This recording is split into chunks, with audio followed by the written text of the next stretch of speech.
Friends, welcome to all of you. In your previous session, we are discussing about formation of the company, and in that class, I had tried to create a background that what is company, and I had taken you to the MCA website also. There we have seen uh, the various things regarding company, various services available by Ministry of Corporate Affairs. By using one of those services or some of these services, we will be able to incorporate a company. Nowadays, companies are formed electronically. That means most of the documents you have to submit in electronic form. Of course, electronic signatures are also required. And as we have discussed in the previous class, almost the first step to form a company is that you should have a digital signature.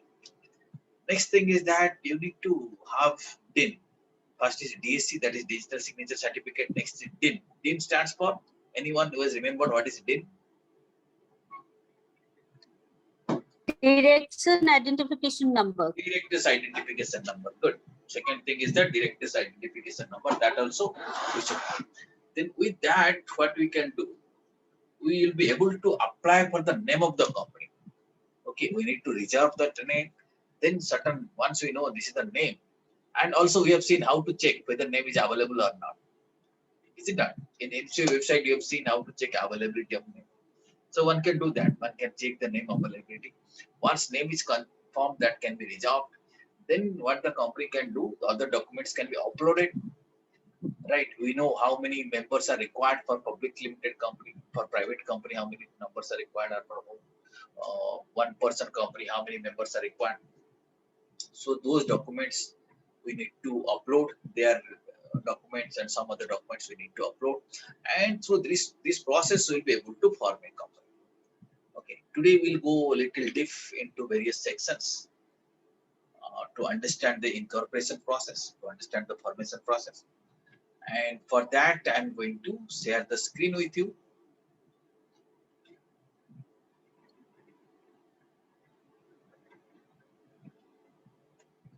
Already in the previous class, I had told you that we'll be learning some of the provisions of section 3, some of the sections of section 4, some of the provisions of section 5, section 8, section 7. These are the few provisions we need to learn. Section 9 also we'll be learning effects of registration.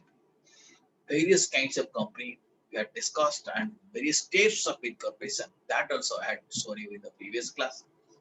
Okay, various steps we have also discussed. Yeah, one more thing we need to understand, this is the meaning of promoter.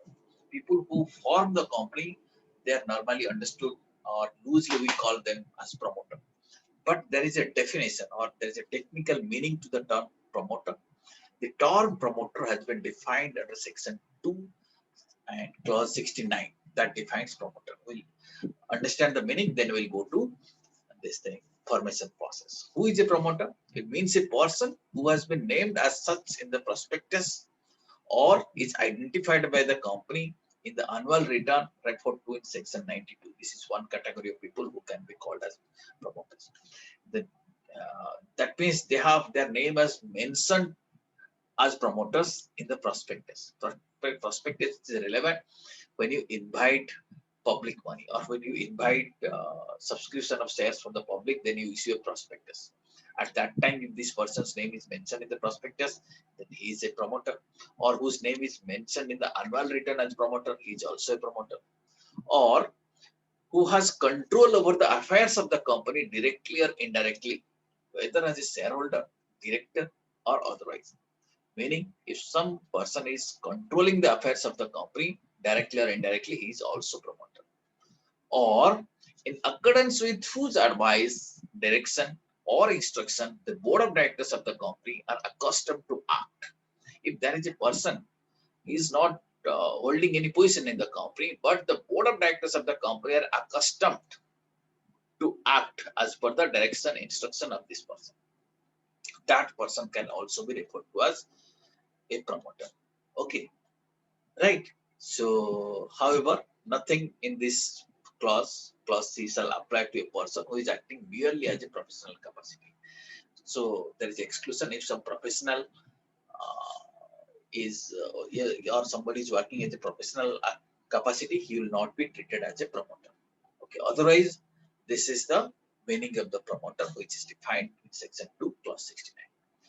The word promoter is relevant because many times we talk that we are the promoter of the company, or so and so is the promoter of the company. But to understand the meaning of the promoter, we have to refer to this particular provision. Is it okay? Is it clear to you? Yes, sir.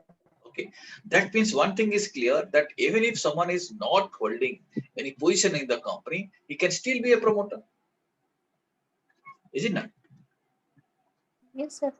Okay, because if board of directors are working or they're accustomed to work as per the instructions or directions of this person, he still is promoter. This is what I wanted to tell you from the very beginning.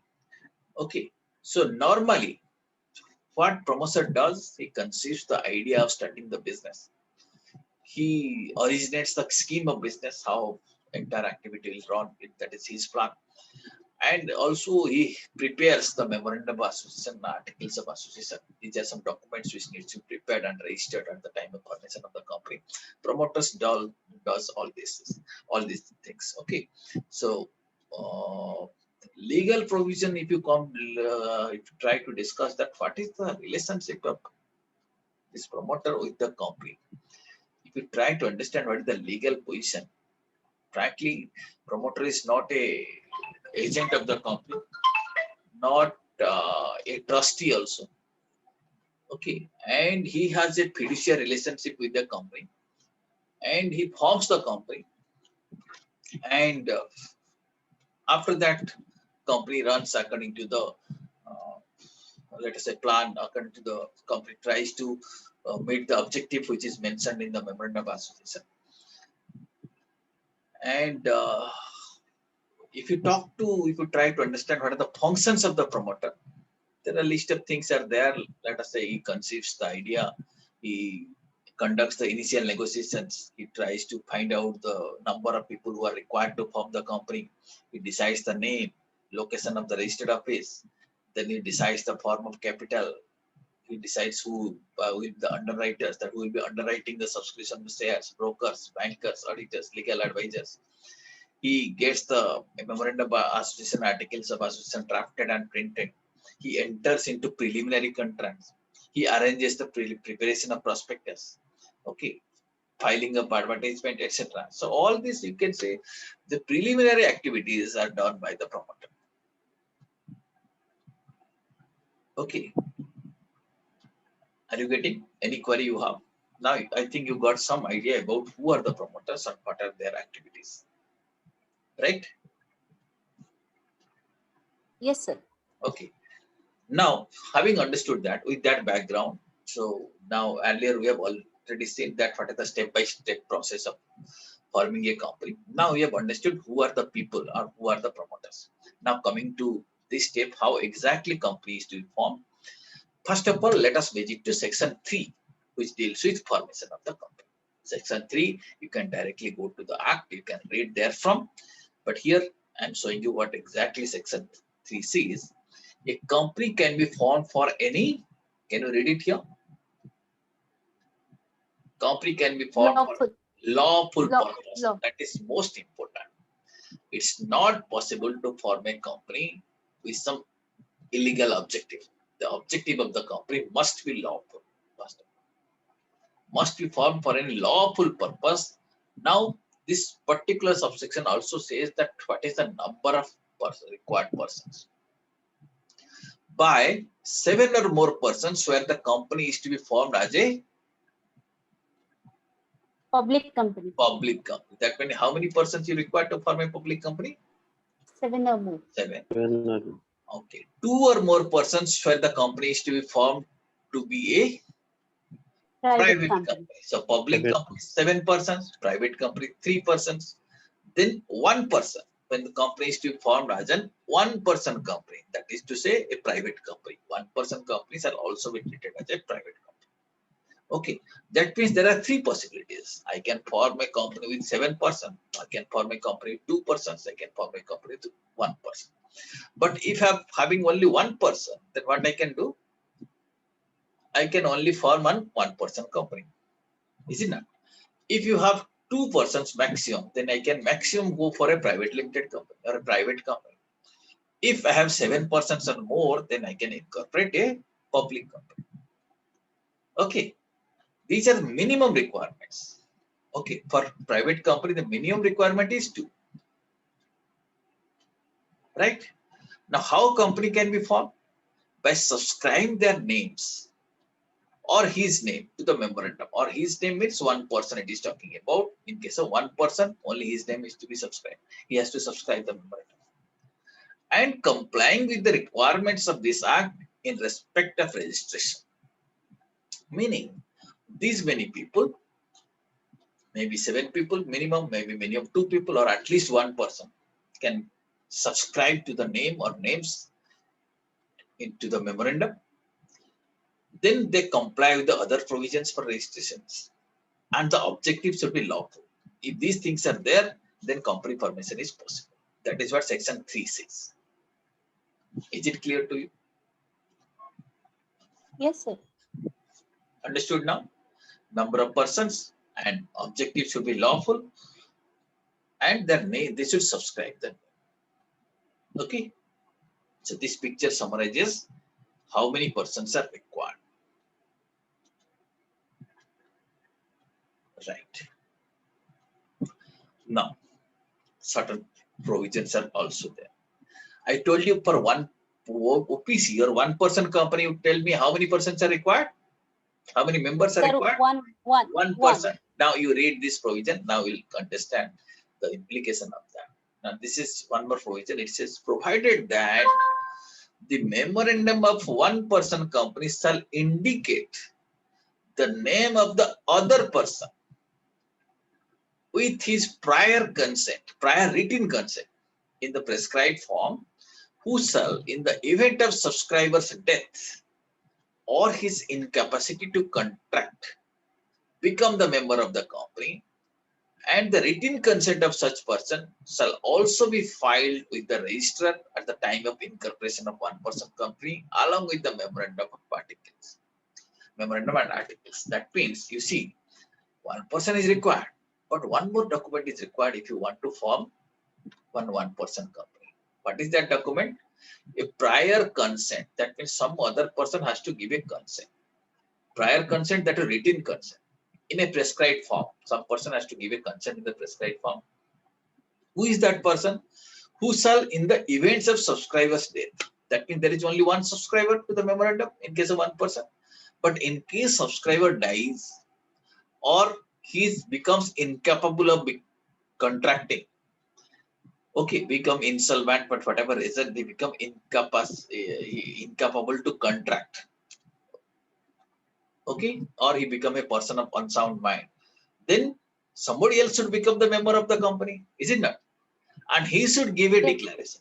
So along with this memorandum, this written consent also needs to be filed. Now you have understood, even if we say 1 person company means you have to, members should be 1, that is 1 person should subscribe, but another person's written consent is required. Yes or no? Sir, Yes. sir, that other person, Yes. whose name would be there, and he would be acting once that the maid fellow at the time of death, yeah, lunatic, yeah, something like that. Sir, Yes. can he be from the family itself? Is there Yes, any yes. Why such not? Why not? It can be from the family. from outside, from friend, Yeah, something like anybody, that also? anybody. Yeah, not necessarily from a family. It can be from the family. It can be the spouse. It can be anyone. Anyone. But what is required is that he has to sign that consent letter. No, is it not? To sign that, he should be capable of making a contract. Suppose you will get a sign for the minor. Problem is that minor is not capable of signing that. Yes, sir. Is it not? Or you will get a sign from, let us say, lunatic person. No, that is not possible. Because with that, what will happen? The consent letter is not valid. Consent means he is also contracting. He is not capable of entering into a contract. So all that you have to see, the capable person is giving that consent. It's not necessary that he should be from family member. It can be anyone. Okay. Yes, sir. So even if you say that 1 person company, That means only one person can form a company, but another person's name is required. Not only name, his prior written consent is also.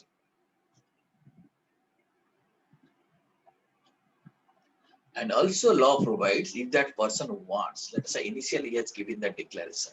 If he wants, he may withdraw his consent also in a prescribed manner. Let us say subsequently decide not to become the member of the company in the event of death or incapacity of the member. Then what will happen? He can withdraw it. Okay.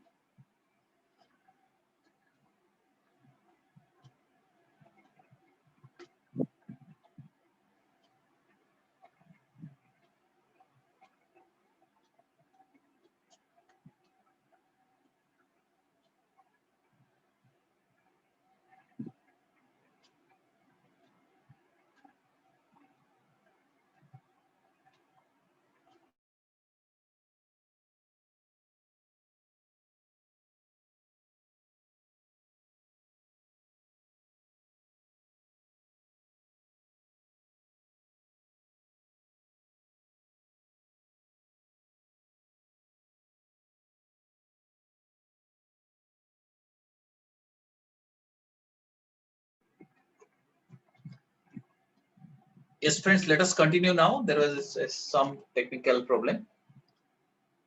Yes, sir. Okay, let us continue. Now, what we are discussing that even if one person is required, but another person's consent is also required, and that person can also withdraw his consent. Now,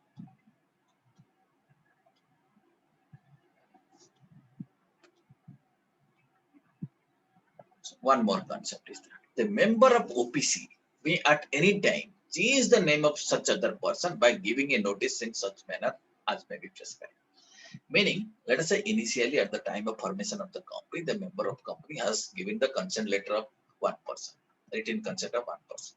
Later on, if that member want, he can change it also. Okay, by giving notice, it can change it. Sir, And the notice period would be a particular time, sir. Notice period. yeah, we have to refer to the specific rule, and according to that rule, we have to give notice. Okay, sir. Right. Also, one more thing you have to remember, it shall be duty of the member of one person company to intimate the company the change. That means member should intimate the company that this is the change going to happen, and the company shall intimate to the registrar. Company shall intimate to the ROC that this name has been changed within such time and in such manner as may be prescribed. So the time and manner is prescribed in the relevant rule. We have to refer to that. Okay, and these changes, that means change of the name, such type of changes, such changes in the name of the person shall not be deemed to be an alteration of memorandum. So it will not be considered as alteration of memorandum of association. Okay, it is a normal change. This kind of changes can be taken off. Okay, friends, understood the concept of OPC? Yes, sir. Right. So many people nowadays decide to form one person company. It is by nature wise, it's a private company. It encourages entrepreneurship and corporatization of the business. Even if one person, but one person can form a company, that means corporatization of the business. You will not work like an sole proprietorship firm. And the procedural requirements for formation of one person company is relatively simple. And still that company enjoys separate legal entity, the concept we have discussed earlier, enjoys the status, separate legal entity status, and the liability of these members are also limited. Liability of the appropriate member is also limited. So that is the advantage. So these two things, that separate legal entity and limited liability, actually these are the two essential characteristics of a corporate. Right. So if you're forming an OPC, so this is how you will be able to corporatize the business. That is the advantage of one person. Okay. So section 3, subsection 1 we have covered. Now we are coming to section 3 subsection. Now it says a company which is formed under this subsection can be either a company limited by shares, company limited by guarantee, or an unlimited company. This is another way of classifying the company.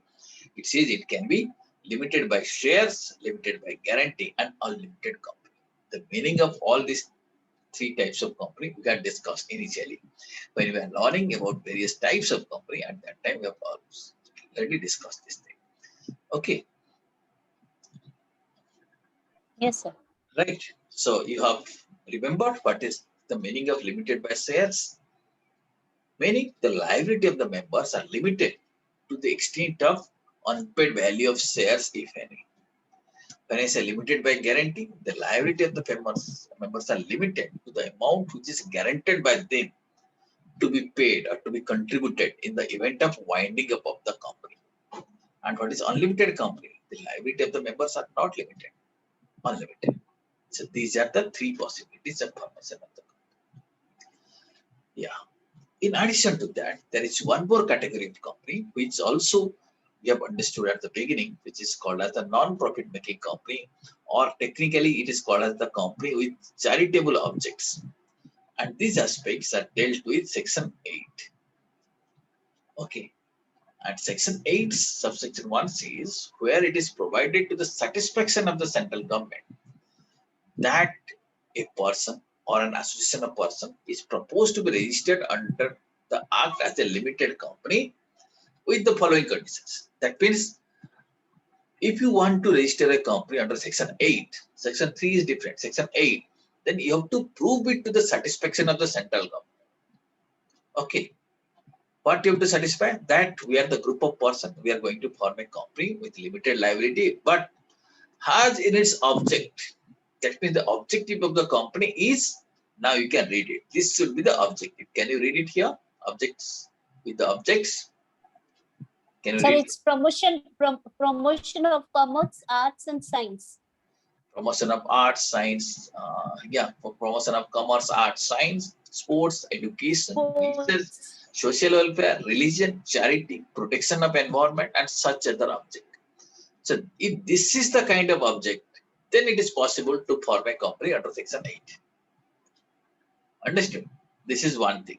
Second thing is that intends to apply its profit, if any, or other income by promoting its object. That means the profit, whatever is earned, that will also be utilized for this purpose. And intends to prohibit payment of dividend to its members. That means profit will not be distributed by way of dividend. It will not be distributed to shareholders. Profit will be applied for the objectives of the company. And this can be the objectives. If this is so, then central government may be satisfied and allowed to form a company which is called as company with charitable object. I had shown you earlier also a certificate of a company charitable object. Section 8 company can be formed.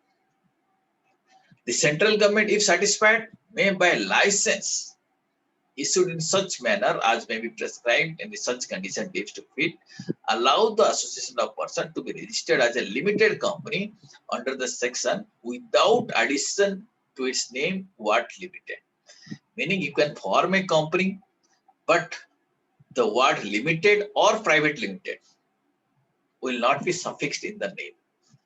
Okay, central government by license may allow you that you can form a company with this object, but without these words.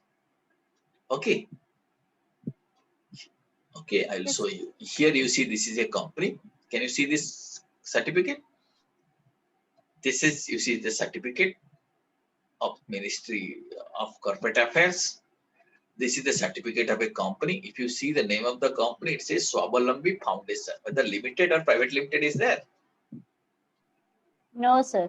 This is recently incorporated in our state at Katakarosi. You see, you can see this is the SIN. Okay, this is the address of the company. But you see, this is an example of section 8 company. Okay. Here you can see section 8 of Companies Act 2013.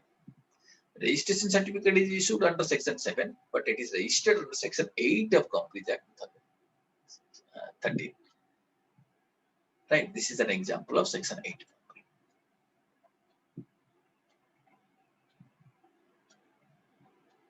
Right, understood what is the section 8 company? Object should be promotion of, this should be the object, promotion of commerce, arts, science, sports, education, research, social welfare, religion, charity, promotion of environment, and such other object. Okay, and there should be one thing is that dividend payment should be restricted, and intention should be to apply the profits for promoting the objects. Okay, Yes, sir. understood. This is section 8 company. Right. So now some broad things we understood regarding formation of the company. Now, companies are registered under the provisions of section 7. That is why when I showing the certificate, you see in pursuant to subsection 2 of section 7 and subsection 1 of section 8. This is section 8 company, but it is incorporated under the provisions of section 7. Section 7 deals with incorporation of the company. Okay, it talks about processes which needs to be followed for incorporation of the company. It says, subsection 1 says, there shall be filed with registrar within whose jurisdiction the registered office of the company is proposed to be situated. Let us say your registration office is proposed to be situated in some part of Odisha. Then you have to find out ROC Odisha. You have to file it there. If it is situated in West Bengal, you have to find out West Bengal Registrar of Companies. There you have to find. Okay. What is to be filed? The following documents and information. So certain documents and certain information needs to be filed. What is the documentation? You see, what is the first documentation? Memorandum and articles of the company duly signed by all subscribers. There will be some subscribers, isn't that? Yes, and sir. the memorandum articles should be signed by all subscribers. Okay, have you seen any memorandum? Okay, at the memorandum, I will be explaining you in detail when you will be learning the topic MOA. But right now, just I'm showing you to make you understand the concept of how memorandum articles can be signed. Just give me one moment. Let me try to show you at least one memorandum where you can see how it is subscribed. Yeah, just a minute.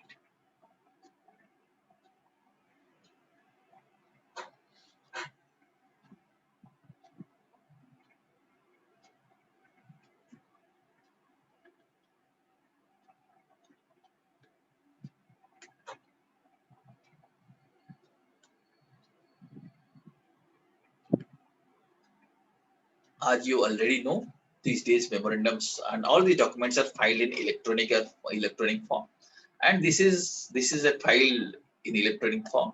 Okay, you see SPICE MOA, that is the memorandum. This one I'll show you when we're learning the chapter, learning the concept of memorandum. At that time, I'll show you all the different types of memorandums. But now you see this has been filed electronically, and this is a printout of this. This form can be pre-filled by clicking here. Now, what we wanted to know that this talks about objective of the company. You see, objectives of the company. Now, how it is to be subscribed? You see, these are the people. You see, can you see it here? Subscribers detail. That means to form the company, these people have subscribed to the memorandum.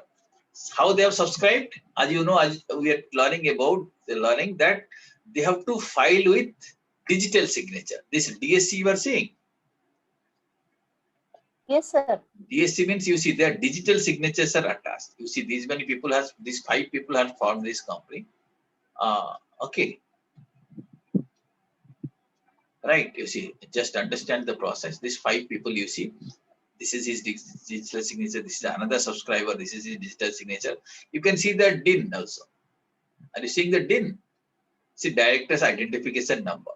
So when you are uploading, these 2 things are necessary, no? fast DC is required, DIN is required, then only you will be able to upload a memorandum. Are you getting? Yes, sir. Okay, you see, names and address, you see. This is called as subscribing to the memorandum. So these mean people have subscribed. That means they have signed here, but they have not signed physically, they have signed electronically. And finally, when this is ready, or everything is ready, then one professional has to certify. Here you see somebody is certifying. Okay, okay, that the signatures are done by before me. Okay, this person is a professional. He has to certify that he was involved in the process of formation of the company, and he is a professional. Okay, a chartered accountant, cost accountant, company secretary, or advocate can sign it here. So they have done it. This is the process of registration. Understood? And other parts of the articles of association also similar way they are also signed. We'll be learning it at appropriate time. Got it? This is the first document, right? Yes, sir. Well, friends, now you have understood that section 7 says the memorandum and articles of the company duly signed by all the subscribers in such manner as may be prescribed. You have already seen how that is duly signed, electronically signed. Okay, electronically signed. Then what is required? A declaration in the prescribed form by an advocate, chartered accountant, cost accountant, and company secretary. That also you have seen in that form. Yes, sir.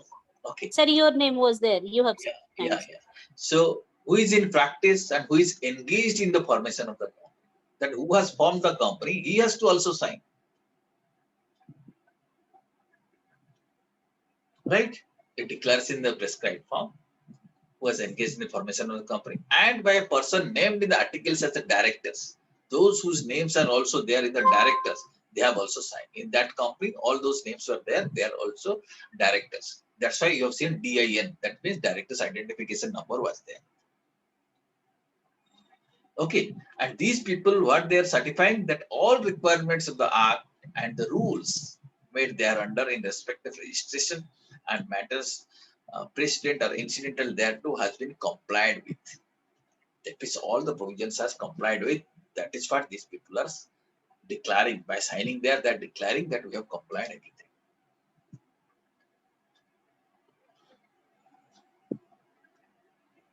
Okay, Yes, sir. understood the first step. This memorandum needs to be prepared. Then it has to sign, and that has to be uploaded. Before that, you must have reserved the name, because in memorandum we will be writing the name of the company.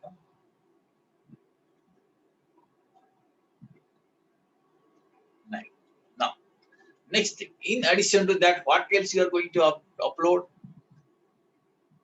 A affidavit from each of the subscribers to the memorandum, and from persons named as the first director, if any, in the articles. That means an affidavit is required from all these persons and the first directors.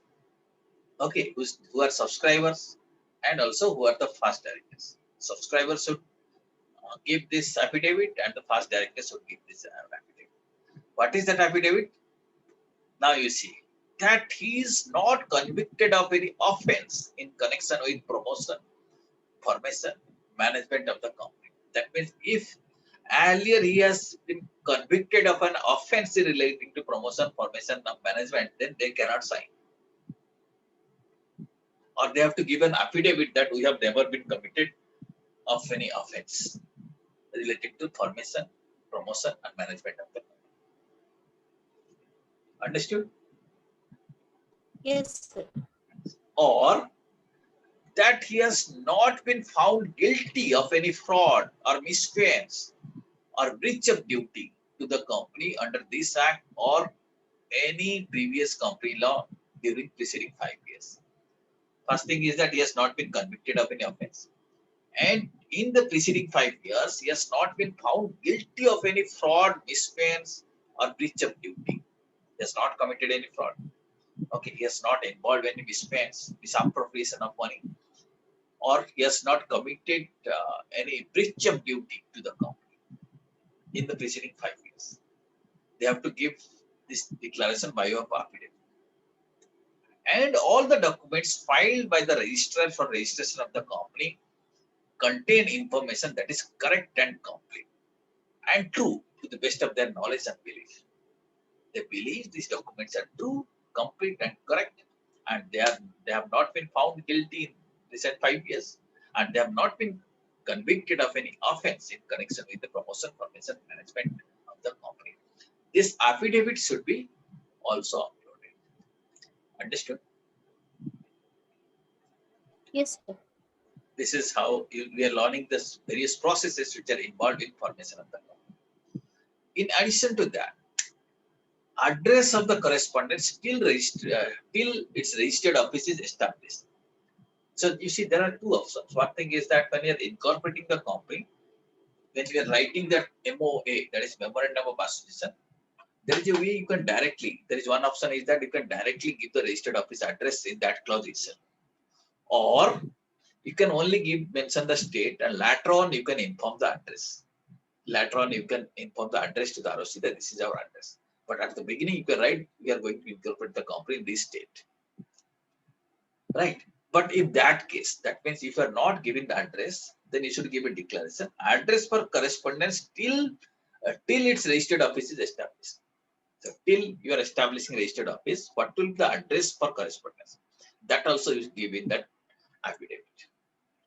Then particulars of name, including surname or family name, residential address, nationality, and such other particulars of every subscriber to the memorandum, along with proof of identity, as may be prescribed in case of subscriber being a body corporate, and such particulars are being prescribed. Okay, that means name, surname, residential address, nationality, all these information should be there, and proof of identity also should be provided with that. Right? Understood? Yes. Yes, sir. Next thing. Okay. Now you see, one by one by learning. Once again, I will show you from the beginning. First, we have understood the memorandum and articles duly signed that has to be uploaded. Declaration in the specified form is to be prescribed form has to be uploaded. That means in the memorandum bottom part you have already seen. Third one is the affidavit has to be uploaded regarding non-conviction of any offense, etc. Fourth thing is that address should also be uploaded. The names, surnames, residential address with proof of identity should be uploaded. Next thing is that particulars of the person mentioned in the articles are the first directors of the company. Okay, first directors of the company, their names, including surnames or family names of the directors, their directors' identification number, residential address, nationality, and proof of identity. So all these things for the first directors who are becoming the director of the company at the time of formation. So their DIN, residential address, nationality, proof of identity also needs to be uploaded. Okay. Sir. Yes, please tell sir. me. Yeah. Sir, that 5 steps you talk, sir, that is memorandum, declaration, affidavit, and address. And the last one, sir, I forgot. Last one. Sorry. Okay. Should I show you the slides which you had said earlier? Yes, sir. Sir, just last point. This one or prior to that? Particular names including 1 minute, sir. Which one you are talking about? Just have a look. Affidavit, declaration. Sir, 1 minute. Sir, sir, memorandum, declaration, affidavit, address, and the last one, sir. 1 minute, sir. Affidavit, sir, one after the address is there, sir. Next one, sir. Name, address, nationality, and all the particulars of name including. Yes, sir. This got it, sir. Then E1. Okay, the particular of name including surname, family, residential address, and all that. Fine. Yes, got it, sir. Okay, got it. Sir, got it. Right. Particulars of the first directors. Then next thing, one more thing also needs to be uploaded, that the interest of the persons mentioned in the article as the first director of the company in other firms or body corporate. If these people are directors of some other company, so that also needs to be disclosed. If they have some other interest, that also needs to be disclosed. Okay, that also needs to be uploaded, that they are also directors of some other company. That is one more requirement. Right?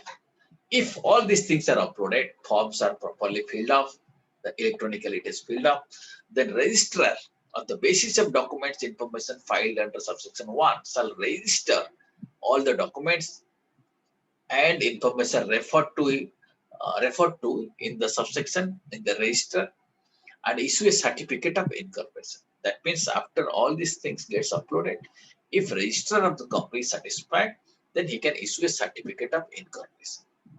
Okay, he can issue a certificate of incorporation. And this is what you see, an example of certificate of incorporation. The register is issued. So he is saying that I hereby certify that so and so company is incorporated under this date on under the provisions of Company Act 2013. The scene of the company is like this. Okay, you see here also registrar is signing digitally. This is the digital signature of the registrar. Understood? So now with that company is incorporated, he got a certificate.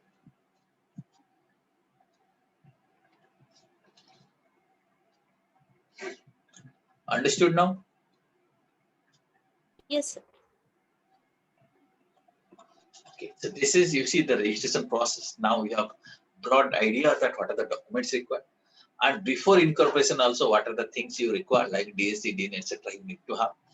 Then this kind of declaration affidavits are also required. You need to find out the number of persons, number of people, that is also important. Then the next provision or subsection 3 talks about on and from the date mentioned in the certificate.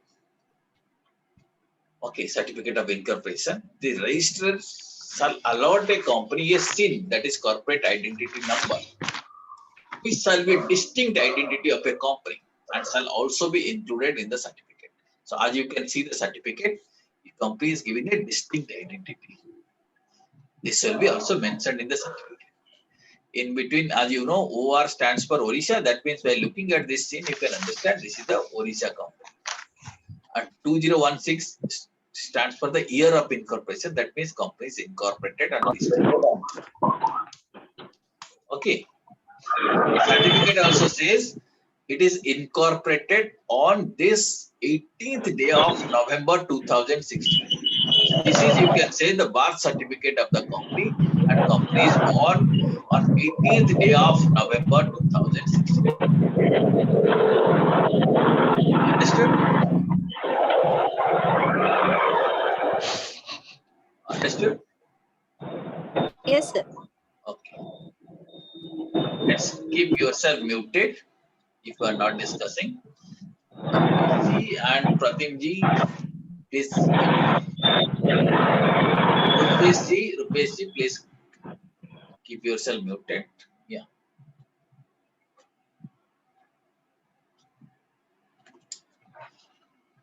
Yeah. Then next provision says company shall maintain and preserve at its registered office copies of the documents and information as originally filed under section 1 till the dissolution under this act. That means all the documents which has been filed, that has to be kept in the registered office of the company. Okay, let us say address proof, identity proof, all these things that has to be kept. Memorandum, association, all this has to be kept at the registered office till the dissolution, till the company get dissolved. That document has to be kept. Understood this? Yes, sir. Now, there are some penalties if some, let us say, incorrect documentation is done or incorrect information is there. The penalty aspect, and there are some other related issue relating to incorporation that we are planning. Let us plan it for our next session. Next session we will be learning here. Okay, at this stage, I think broadly you have understood what kind of documents are required. Digital signature certificate, director's identification number. Next thing is that memorandum of association, articles of association, and number of people. If you are OPC 1%, private limited company, private company, then minimum 2%, public company, minimum 7% are required. One professional is also required who has to certify that all the requirements of the act are complied with. And yeah, then in the memorandum, various clauses are there. And documents like your address proof, identity proof, all these things needs to be uploaded. Photographs are also required. Okay, with this, electronically one can upload these documents and the register of the company. If he is satisfied, then he will issue a certificate of incorporation. I think up to this concept is clear to you. Broadly, you have understood the incorporation process. But in case, let us say, some false document or some fraud is found out later on, punishments are severe. That is what we are going to learn in our next session. Consequence of, let us say, uploading wrong documents or providing incorrect information. That is, and the effect of registration also, effect of incorporation, those things will be learning in our next session. Any query you have so far? No, sir. Sir, it's clearly understood. Thank you very much. We'll stop here. We'll catch up next session. Thank you, Thanks sir. a lot. Thank you, sir. Thank you. Thanks. Thank you, sir.